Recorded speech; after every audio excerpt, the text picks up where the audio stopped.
futures would be only centered around this one bit particular buzz. Mr. VSS Mani joins us, founder and CEO of Justdial. Mr. Mani, good morning and thank you for joining us. What is the thinking behind cancelling a fundraising plan and going ahead with the buyback plan?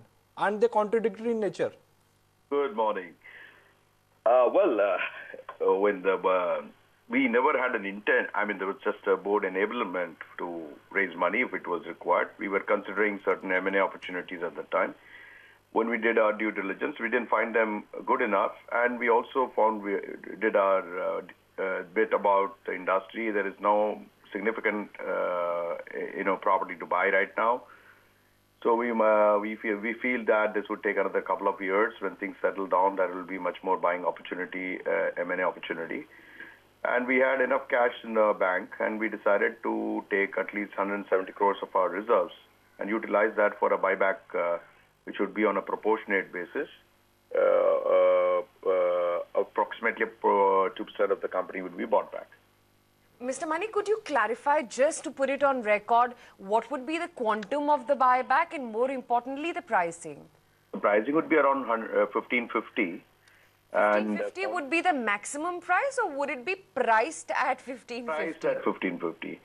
And the amount would be about 170 crores. Yeah, 2% of the equity. Okay, so you're confirming that the price is 1550 as well.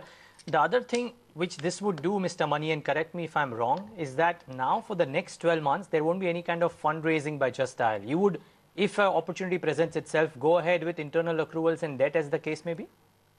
Debt to no way. We are not a company which will take debt. So, but internal accruals, yes. Yeah, so because a buyback would, again, correct me if I'm wrong, but a buyback, you going into a buyback would technically rule out any fundraising for the next 6 to 12 months, right? You can say that. Yeah, absolutely right. Okay. Right. So are you planning to start buying immediately? The stock certainly is below 1550, which means officially the promoters of the company can buy. Yeah, well, I don't want to comment on that. I don't actually look into my stock price even on a daily basis. So we are just as usual busy with our work. That's it. And the buyback would happen as and when we get regulatory approvals. How soon could that be? Can't say that, but I think we need some kind of approval, which would take maybe up to 2 to 3 months, maybe at the most. Okay. So final question, the fact that you are considering a buyback, which could be at a substantial price, from the existing market price, looks like promoters feel the stock is not cheap or very cheap.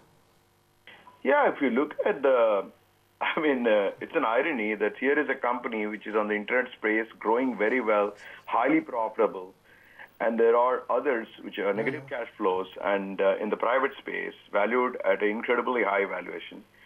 I think it's a right decision taken by the board members that at least the fair value should be 1550, not more. All right, Mr. Mani, would have loved to chat more about the results as well. Slightly subpar, but I think most brokerages have come out and maintained the kind of expectations that they have from you. Thanks so much for joining me for this quick take and giving us your perspective. That's VSS Mani of Justdial speaking about the buyback. Well, interestingly confirming that the buyback will happen at 1550. That's the takeaway really from this interview.